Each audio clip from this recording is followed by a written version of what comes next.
Welcome back to Football Kingdom. I'm Brandon Johnson, along with Tyler Mallon. Well, Kansas City Chiefs are still undefeated, went into Las Vegas and beat the Raiders 27-20. And as usual this season, for the seventh time, I've been watching this Chiefs game that comes down to the wire, basically, and have not ever once felt like the Chiefs are going to lose the game. It just feels like they're doing enough to continue to win football games, and nothing more, nothing less. We have a mind meld, I think, because that's literally how I was going to put it into words, is that the Chiefs do exactly what they need to do to win. That's what I was going to say. I couldn't wait to say it. I was thinking about it in the car this morning. I was like, okay, I finally... No, that's it, man. Like, yeah, that is how I can explain the Chiefs to everybody else who doesn't watch them all the time. Like, all they do is exactly what they need to do to win that particular game. And everybody's like, oh, they're not as fun, or you got these yahoos are like, oh, they're a fake undefeated team, and it's like, get out of here. This is Mahomes we're talking about, and Andy Reid and Spagnuolo. They're in the middle of this dynasty, and they're making it look easy. Quite honestly, with all the one-score games, okay, I'm getting there. They do have one-score games, but I don't know. Like, they just have this synergy with whoever they put out there. It doesn't really matter. They're just always in control. Yeah. I want to go back to what you said about the Chiefs being called a fake undefeated team. Because I read something on Twitter today. Guy on CBS Sports. I cannot remember his name, but I think it amazes me. The Chiefs have, obviously in the era that the Chiefs, my goodness, in the era of the Kansas City Chiefs that we're in right now, right? It amazes me that people still doubt them and discount everything that they've done and try to minimize the success that they've had. Yeah, and it's hard because people are already comparing him to other dynasties like the Patriots and stuff, and they just immediately hate that team because they're like, can we see somebody else? If it's not my team in the Super Bowl, I want to see somebody else, not the same team over and over again, and it's annoying. But it's like, as Chiefs fans, it's like, listen, we're humble here. Like, we didn't get to watch the Chiefs be successful at all. Like, we've been down in the dumps for years. And it just so happens that they're just this good for this long, which is not normal. So it's pretty awesome to watch, but it's also annoying that people are like, enough of this, or that they're just too boring. It's like, hey, they've taken some deep shots. I would love to see them take more. I will not argue with anybody that calls the Chiefs boring, because they are boring. Yeah, they're not the 2018, 2019 Chiefs where they're just rolling over every team that they see. They're, like we said at the top of the show, they're just doing exactly what they need to do to get done. And that's even what they do in the playoffs. Like, we don't need to do what the Lions are doing to teams right now and beating them 52-10. They're like, right, we'll score more points than you. And they can do that, like, because they have a defense that, in my opinion, is the best in the NFL. Because, like, obviously their offense isn't blowing anybody out of the water. And that continued this week. I think we'll start to see that get better, which leads me to my next point, kind of going into this game, in dating back to really all season since the Rashee Rice injury of Chiefs don't really have a wide receiver. They need to go out and get one. It's just a matter of who. Is it going to be Devontae Adams, Amari Cooper, Deontay Johnson? It ended up being DeAndre Hopkins, and DeAndre Hopkins already got involved, and I can already see ways that he's going to be utilized and make the offense better. He had 2 receptions for 29 yards over the weekend, and I think is going to fit in nicely and be a reliable player and take some of that pressure off of Xavier Worthy, feeling like he has to be the guy.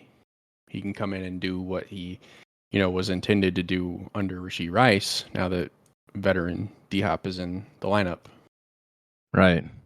Yeah, and he can only learn from that. That'll be awesome. But cool thing I noticed was I think it was a second touchdown.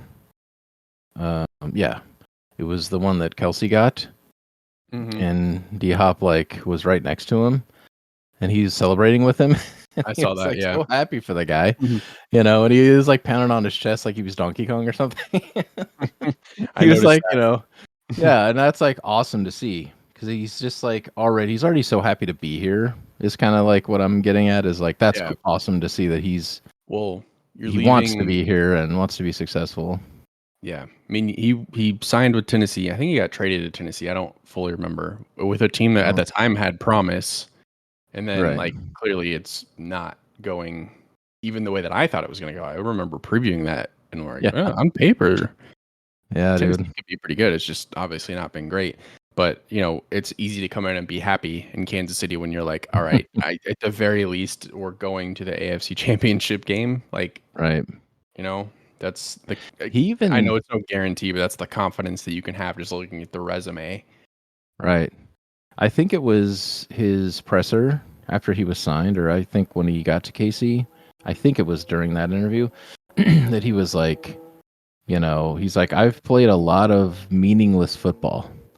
He's I've been on a couple of teams for a couple of years now where it's we've been playing meaningless football, and he's now I'm here. He's I want to be a part of that and be successful. I mean, that was kind of shocking to hear him talk about X teams. Now he still, respects the hell out of that team and that city because he kind of gave him a farewell kind of tweet or whatever. And but yeah, it's pretty interesting to hear a player talk like that. But it also is 100% true because those teams really were not going anywhere. Tennessee needs a quarterback, and they would probably be pretty darn good. But yeah, I think so too. So the Chiefs had number one, Patrick Mahomes threw a touchdown for the first time in October. He actually threw two. But the Chiefs had 9 different players catch a pass. So still continuing to spread the ball around. And that's what they said they were going to do when they lost Rashee Rice. Travis Kelce had a great game again and got into the end zone for the first time this season plus. So good to see him. Yeah. I think turnovers are still an issue, but they were an issue last year too. I think they'll still be a problem. yeah, And you could argue wishy-washy turnovers, but turnovers are turnovers at the end of the day. sure. Because the what was the first one? I don't know. The one that pops in my head is the tipped pass. Yeah. Let's talk about that for a second. Okay. Let's talk about that for a second. So cool.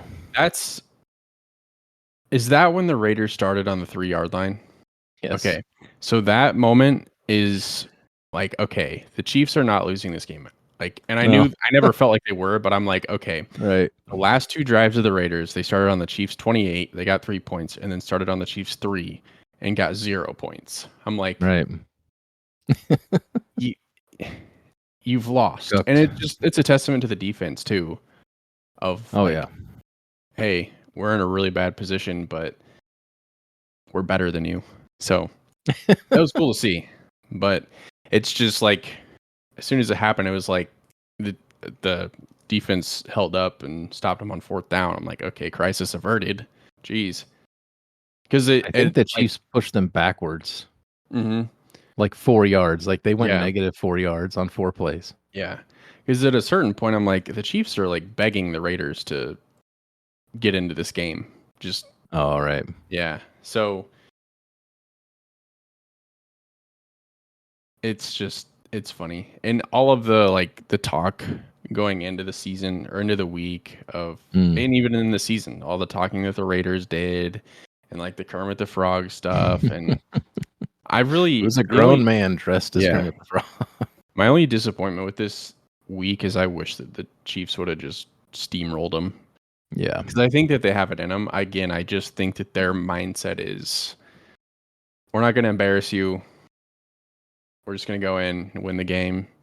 And, we don't take victory laps around your stadium. We won a Smoking Super Bowl in your cigars. stadium, so we don't have any reason to do that.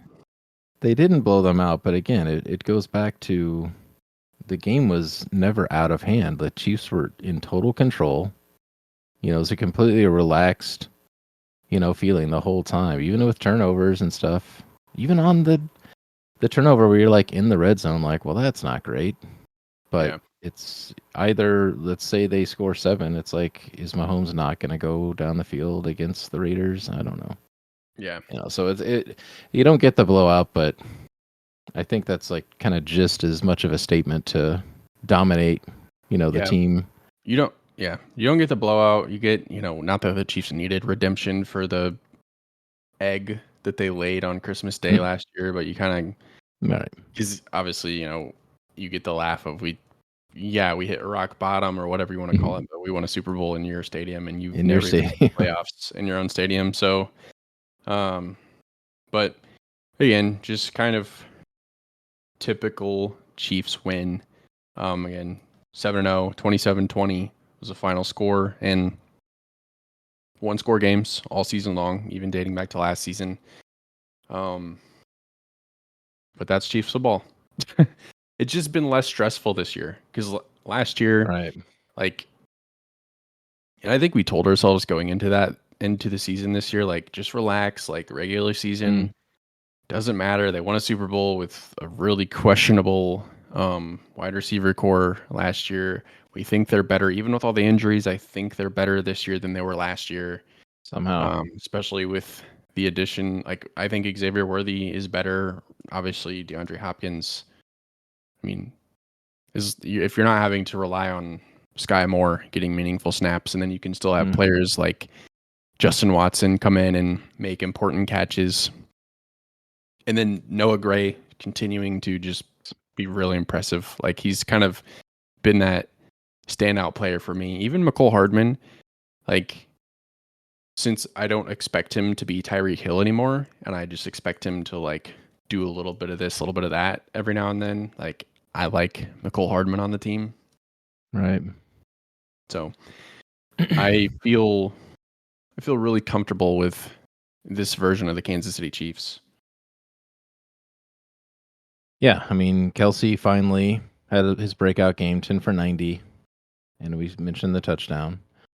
And then again, it's like, the running game. Well, I think the Raiders, that was kind of the game plan to kind of shut down the running game. But there's been a lot of talk about his kind of usage and how long. Yeah. What's that? Kareem Hunt, yes. Usage. Sorry. Kareem Hunt, where it's like, how long can his body kind of stand up to that? And, hopefully Samaje or Carson Steele can kind of, more Carson Steele can kind of learn from him and be more of like an every down back. But then again, like the Chiefs holding their Alexander Madison to 15 yards. Yeah. Again, just shutting down the run game. Yeah. Outside of tight ends, the Chiefs defense really has been just they're not letting anybody do anything. No, they just shut them down and then let the passing game take care of itself. Yeah. But 7-0. And not easy fake. peasy. But we got a lot to talk about that I want to get into. But just do like a brief. I know we're doing our show kind of out of order. We usually do the next week preview at the end of the show, but I want to do it now. Chiefs play Monday Night Football in Kansas City again against the Buccaneers, which I haven't looked into it, but I was surprised that not only are the Chiefs getting 2 Monday Night Football games, they're also hosting 2 Monday Night Football games. Okay. So Chiefs Bucks on Monday night. And Buccaneers are currently 4-4 and depleted. Mike Evans hurt, Chris Godwin out. So it's Baker Mayfield and who else? Some guys, some receivers that probably never heard of, but they've lost their last 2 games. They just lost against Falcons. Baker Mayfield, I think, has thrown 8 interceptions in the past like 3 or 4 weeks. That's became like a huge problem because he could have easily beaten, the Ravens. They only lost by 10 points that game, and it honestly was just Baker making huge mistakes. Like, that was a very beatable Ravens team that night. Now the Ravens, I mean, they dropped 41 that night, but again, I watched that game and you're like, Mayfield stopped throwing 3 interceptions or whatever it was. He could have beat the Ravens. And then that was the game where they lost both of his receivers.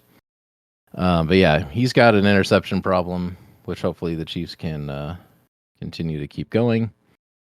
But as you said with the tight end, they have Cade Otton right now, who is on fire.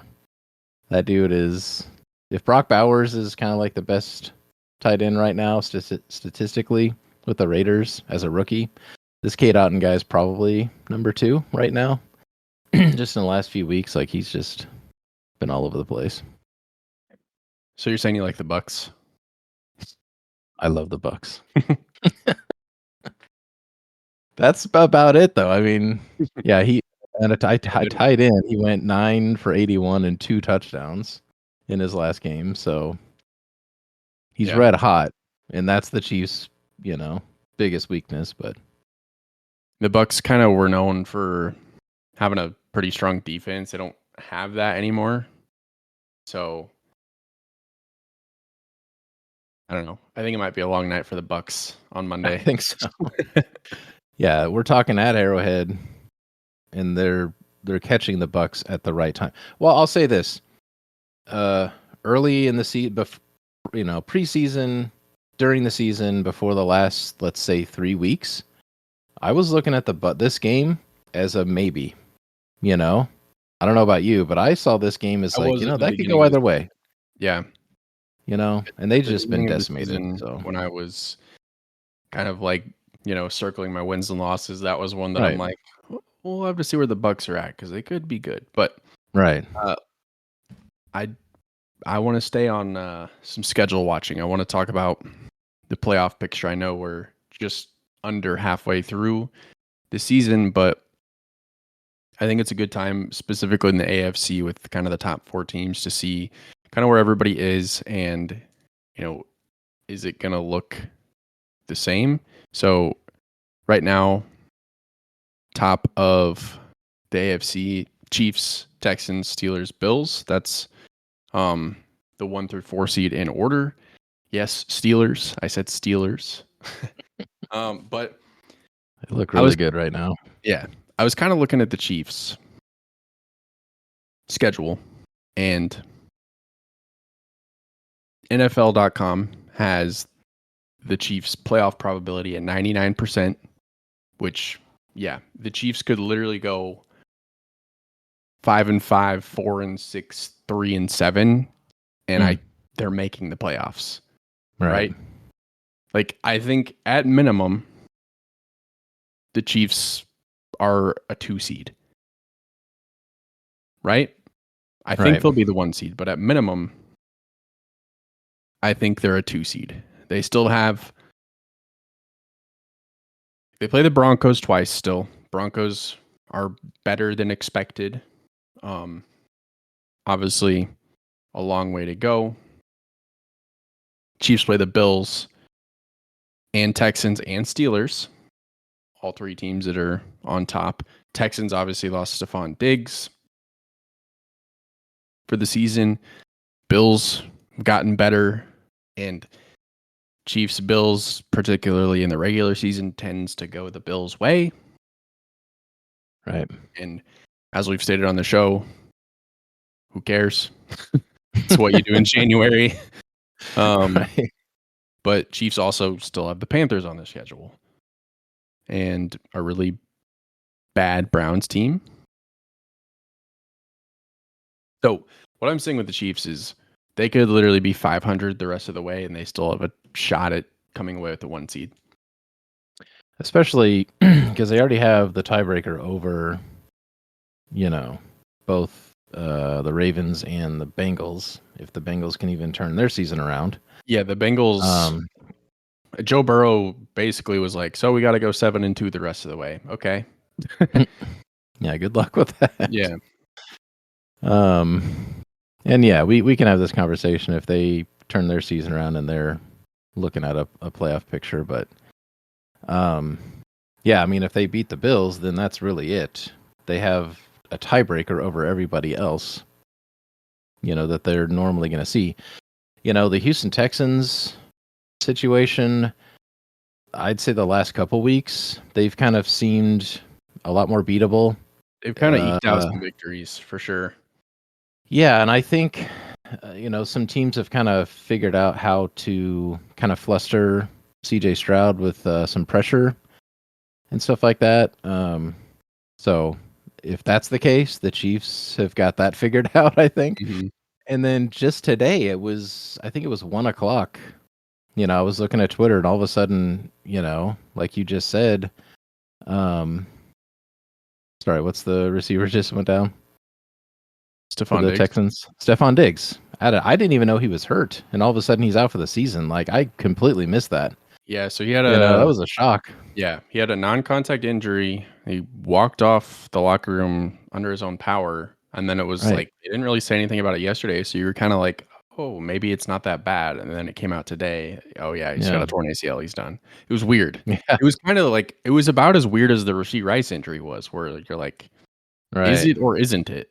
Right. Like, usually, Yeah. So I don't know if I they're think- like just with these two receivers in particular, like, let's not just jump to conclusions. Let's like see everything that we possibly can. Right. Is it I mean, I feel like usually somebody gets hurt Sunday afternoon. By Sunday night, they're like, it's feared to be this, and Yeah. they'll get an MRI or whatever in the morning, and then you're like, okay, so it's that. Because usually when they're like, it's feared to be this, I don't know the last time it's not been that. Yeah. Yeah, the Rashee Rice thing dragged on and on. That was a very weird situation. The Rashee Rice one was interesting too, because I didn't follow it that closely, but like it felt like, all right, we're gonna reevaluate next week, and then like I don't, maybe you saw it, but I didn't actually see any update other than, oh yeah, he's getting season-ending surgery.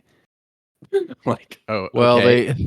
he got like multiple. He got like 3 other Mhm. doctors, like second opinion or third opinions or whatever, because there was a chance. Because there was a scope, and then I think they had to look again or something, because there was a possibility that, like, well, if they do this surgery, then there's a very slight chance he could come back this season, and then it was like, no, we need to fully repair it or whatever. So kind of makes sense, but that it's just, you've never seen that where it's like it drags on for 2 or 3 weeks. It's like you usually know something, and they were very tight-lipped about it. But anyway, yeah, the Texans, they've looked more beatable is kind of what I was getting at, like just these last couple of weeks, and now they lose Stephon Diggs. I mean, that's kind of big, but I think not Tank Bigsby, who's their other guy? Their other receiver will probably be back by the time the Chiefs are playing them. Tank Dell. I think so. I can't remember that dude's name.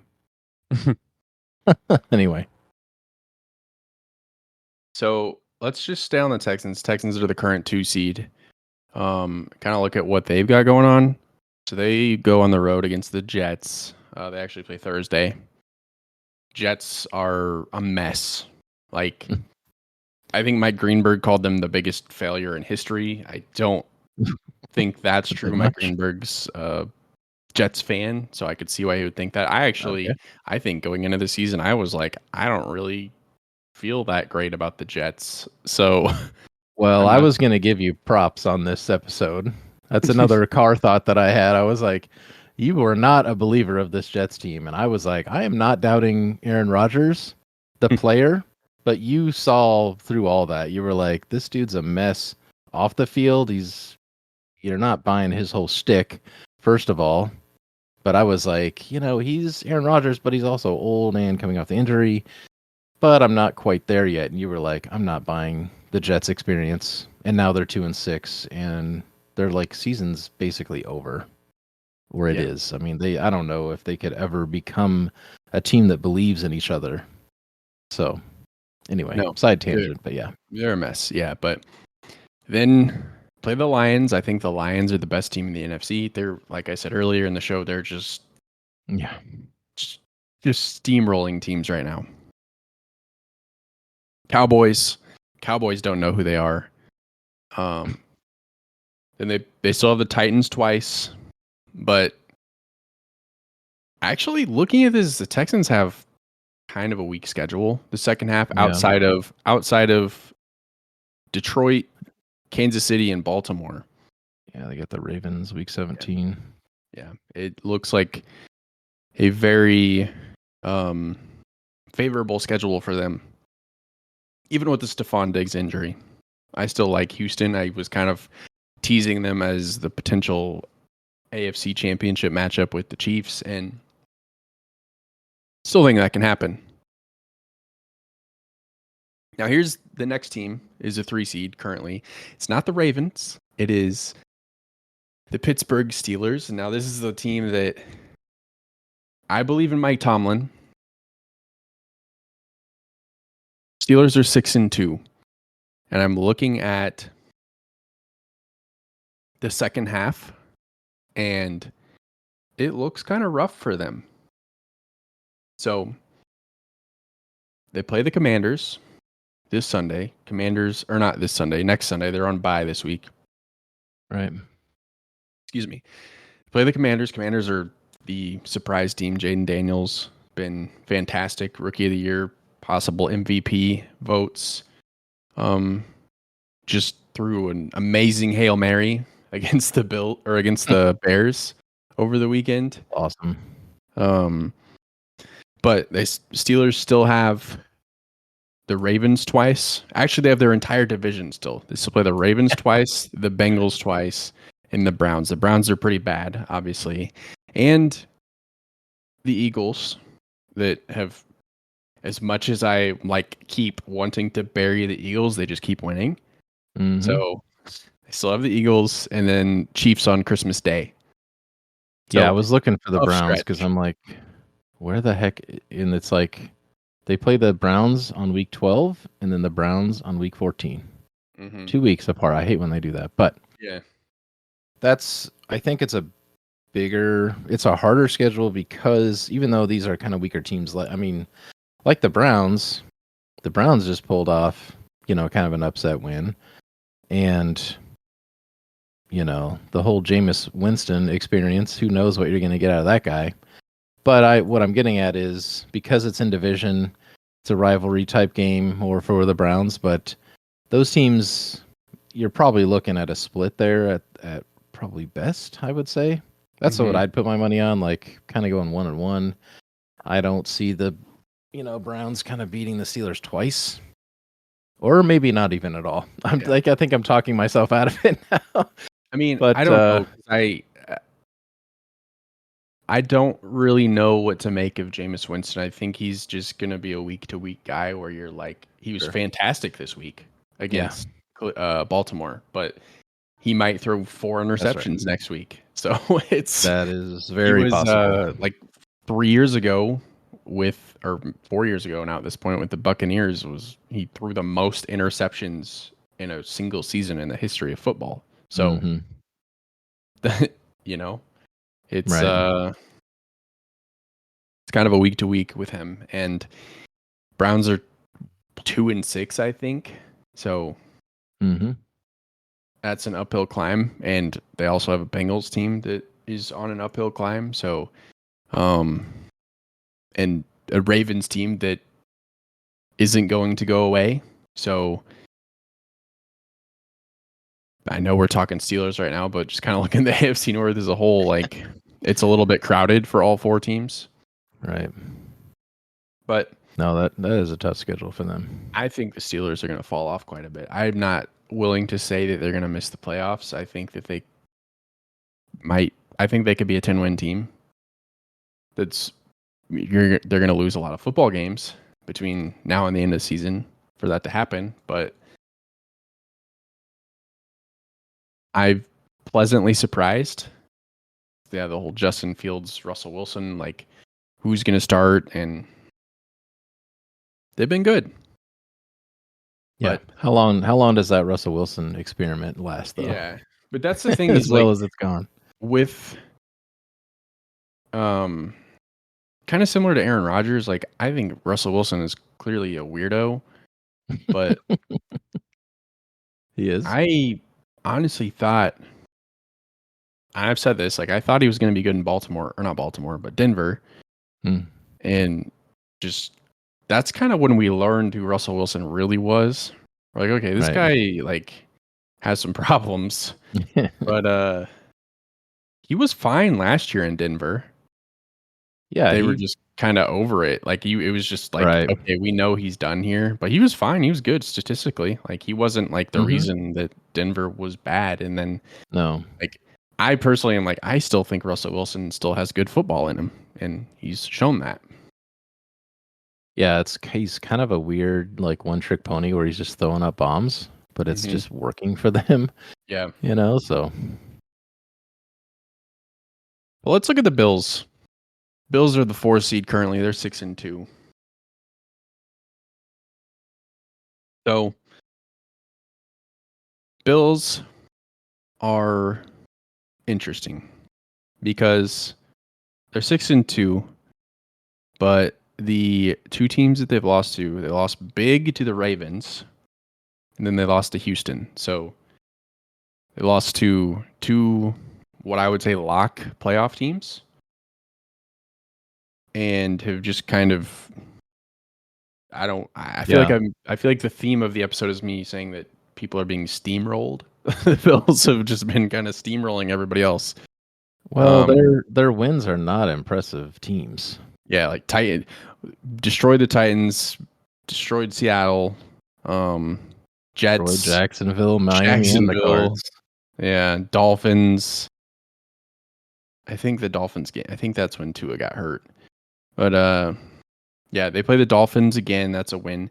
You're gonna play a Colts team that just benched Anthony Richardson for Joe Flacco. I think Joe Flacco, like we saw what he did in Cleveland last year. I think he makes the Colts better. So, maybe last week I would have been like, okay, Bills are gonna go and handle business there. But Joe Flacco being the quarterback makes that interesting for me.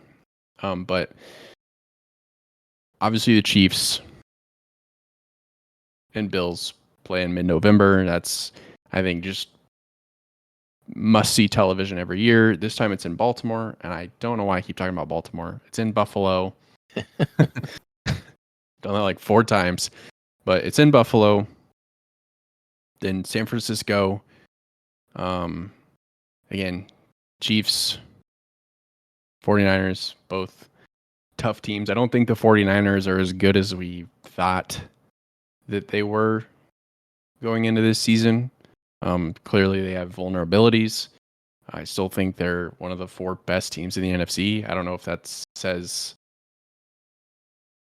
that might say more about how bad the NFC is. Because the NFC West, Cardinals are leading that right now. That's crazy. not gonna last. Yeah. Yeah. But I keep saying the Niners are like the deepest team in the entire NFL. And to be fair, most of their starters have been knocked out, but I mean, I don't know. They just are not the same as the Chiefs, where they have a next man up. yeah, that's the thing. They aren't as deep as I thought they were. That's where it's tough for me. Is like, oh well, they have injuries. I'm like, okay, the Chiefs have injuries too. Everyone this year has injuries. Yeah. It's kind of insane. Yeah. I mean, the Rams just got back Cooper Kupp and Puka, and yeah, absolutely destroyed the. Well, not destroyed, but had a really good game against the Vikings. But yeah, yeah. With the Bills, like they do play the Rams in Week 14, and then they got the Lions. Yeah, Week 15. it cools off though. Well, there's Yeah. just been this weird thing with every team that's played the Lions has lost their next game. Like they're just such a physical team that it's literally every single team who's played the Lions has lost their next week, which is kind of insane. But that's a weird stat going around, and they play the Patriots after the Lions, so Play the I don't Patriots see them at twice. home. Yeah. Yeah, there's another 2-weeker Yep. where they're week 16 and week 18. So, and then the Jets are in the middle there. So, they're probably going to be right in the mix, right where they're at now, or Yeah. They're an 11 or slightly 12 win better. team, I Right. think. Like the teams, like I think looking at this, I don't have the Ravens schedule pulled up. I think the Ravens are good. I don't think the Ravens are like, again, what, like just unbeatable juggernaut. Clearly, they're 5-3. But I think Chiefs, Texans, Bills are division winners. Steelers. I think the Ravens will take the Steelers spot. But you know what? Since we're I here, think I so. wasn't going to do this. We'll just look at the Ravens schedule and see what they have going on. I know they have 2 against the Steelers, which will We kind of obviously at this already, point be important. right. Yeah, they just lost to the Browns. They play the Broncos. Still got Cincinnati I think one more time. I think the Ravens Broncos will be a good test for the Broncos. Right. For us to really see like who the Broncos are. Like, do we need to take them seriously? You know? The Ravens are weird. They lost to the Raiders in week 2. Yeah. You know what I mean? The Raiders are kind of a weird team too, but then they went on a 5-game winning streak. So, but again, and then they lost to the Browns. Like that's kind of who they've always been. It's like kind of a Lamar Jackson thing, but right. I never fault a team for losing in the division just because you know each other a little bit better. Exactly. And like it's not like the Ravens Browns game came down to the wire and it came down to Jameis Winston like doing something insane. So That's a great throw. Yeah. But yeah, Broncos, Bengals, and Bengals clearly like they have a lot to play for. Steelers, Chargers. Chargers are currently a playoff team. Eagles, like I said, want to bury them, but have to at least respect them right now. Giants are terrible. That's who they play December 15th. And then Steelers, Texans, Ravens. I mean, Browns. Yeah, so by that week 16 against the Steelers, we'll kind of know who the Steelers are, I would think. Mm-hmm. And again, in division, but like,